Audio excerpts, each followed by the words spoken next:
হিন্দুদের সবচেয়ে বড় উৎসব এবং শিরকের সবচেয়ে বড় আয়োজন আল্লাহর জমিনে, এটা যখনই হতে যায় তার আগে এবং এটা চলাকালীন সময়ে মিডিয়াতে এক শ্রেণীর লোকেরা এই স্লোগানটা খুব বেশি বেশি আওড়াতে থাকেন, ধর্ম যার যার, উৎসব সবার। বড় আশ্চর্য লাগে, বিষয়টা যখন ধর্মীয় তাহলে এটার ব্যাখ্যা দিবে তো ধর্মীয় ব্যক্তিবর্গরা, কিন্তু ধর্মীয় বিষয়ে ব্যাখ্যা দিতে আসছেন রাজনীতিকরা, ধর্মীয় বিষয়ে ব্যাখ্যা দিতে আসছেন বুদ্ধিজীবীরা, যাদের ধর্ম সম্পর্কে কোনো ধারণাই নাই। এটা হলো সবচেয়ে বড় আশ্চর্যের বিষয়। একজন মুসলিমের জন্য হিন্দুদের দুর্গাপূজাতে কোনোভাবে অংশগ্রহণ করা জায়েজ কিনা, অনুমোদিত কিনা, এ বিষয়টি তো সিদ্ধান্ত দিবে ধর্ম বিশেষজ্ঞগণ, উলামা একরাম, কারণ বিষয়টা ধর্মীয়।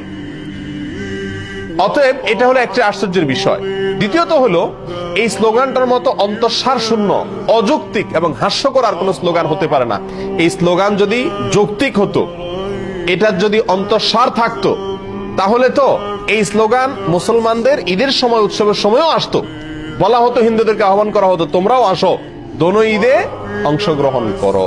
অথচ তখন এটা করা হয় না। তাহলে বোঝা গেল উদ্দেশ্যমূলক ভাবে শুধু মুসলমানদের ঈমান ধ্বংস করার জন্য এই ষড়যন্ত্রমূলক স্লোগানটি বাজারে চাউর করে রাখা হয়েছে এবং এর পিছনে কিছু ষড়যন্ত্রকারী তথাকথিত বুদ্ধিজীবী এবং রাজনীতিকরা কাজ করছেন।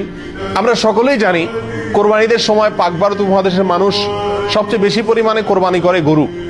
যদিও গরু ছাড়া অন্যান্য পশু কোরবানি করা যেতে পারে, যেহেতু মুসলমানদের কাছে গরু খাওয়া হালাল, বিধায় গরু কোরবানি করে আমাদের দেশের মানুষ বেশিরভাগ ক্ষেত্রে। আর এই জন্য কোরবানি দিলে মানুষ বলে অনেকে বকরা ঈদ। বাকারা শব্দ, বাকারা আরবি, বাকারা মানে গরু, সেখান থেকে বাকরা ঈদ বলে বা বকরি ঈদ বলে। বাকারা বা বকরি আরবি গরু থেকে, তার মানে গরুর ঈদ। ঈদটাই হলো গরু জবাই করে গরুর গোশত খাওয়া, বিতরণ করার উৎসব। তাহলে সেই কোরবানির ঈদে যদি হিন্দু ধর্মের লোকদেরকে আহ্বান করা হয় যে তোমরা আসো গরুর গোশত খাও, তাহলে এটা তাদের জন্য অপমানকর হবে কিনা, তাদের জন্য কষ্টের হবে কিনা? কারণ তারা গরুকে পবিত্র মনে করে, গরুকে মা মনে করে, গরুকে পূজা মনে করে। সেখানে গরুর গোশত খাইতে যদি আসতে বলা হয়, তার মাবুদের, সে যাকে ইবাদত করে, পূজা করে, তার গোশত খেতে তাকে যদি আহ্বান করা হয়, তাহলে এর চাইতে বড় অপমানের আর কষ্টের কি হতে পারে? এই কারণেই কোন রাজনৈতিক বা তথাকথিত বুদ্ধিজীবীদের কেউই আহ্বান করে না হিন্দুদেরকে যে আসো মুসলিমদের সাথে উৎসবে সামিল হয়ে যাও, কারণ উৎসব সবার। কেন? কারণ একজনের ধর্মীয় ইবাদত, একজনের ধর্মীয় উৎসব আরেকজনের জন্য বিপরীত হতে পারে। একজন মুসলিম, নগণ্য থেকে নগণ্য, সাধারণ থেকে সাধারণ মুসলিমও জানেন যে ইন্না শিরকা লাযুলমুন আযীম, নিঃসন্দেহে শিরক, নিশ্চয়ই শিরক, এটা সবচেয়ে বড় অপরাধ। ইন্নাল্লাহা লা ইয়াগফিরু আন ইউশরাকা বিহি ওয়া ইয়াগফিরু মা দুনা যালিকা লিমান ইয়াশা। আল্লাহ সুবহানাহু ওয়া তাআলা তার সঙ্গে শিরক করলে এটা মাফ করেন না। আর শিরক ছাড়া অন্য যে কোনো গুনাহ আল্লাহ চাইলে যার জন্য ইচ্ছা তার জন্য কি করতে পারেন? ক্ষমা করতে পারেন। আর এই শিরকের সবচেয়ে বড় আয়োজন দুর্গাপূজা।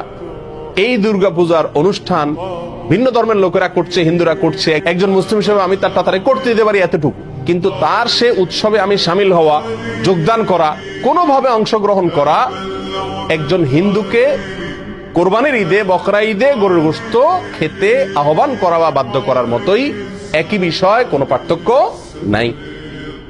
হিন্দুদের যে ধর্মীয় অনুভূতির কথা চিন্তা করে কোরবানির ঈদে তাদেরকে গরুর গোশত খেতে আহ্বান করা হয় না, ঠিক একই চেতনা থেকে, একই চিন্তা থেকে, একই লজিক এবং যুক্তি থেকেই মুসলমানদেরকে দুর্গাপূজা বা হিন্দুদের এই সমস্ত পূজার মধ্যে সামিল হওয়ার জন্য আহ্বান করা উচিত নয়। অন্যায়, অন্যায্য, অযৌক্তিক এবং অন্তঃসার শূন্য আহ্বান এবং দাবি।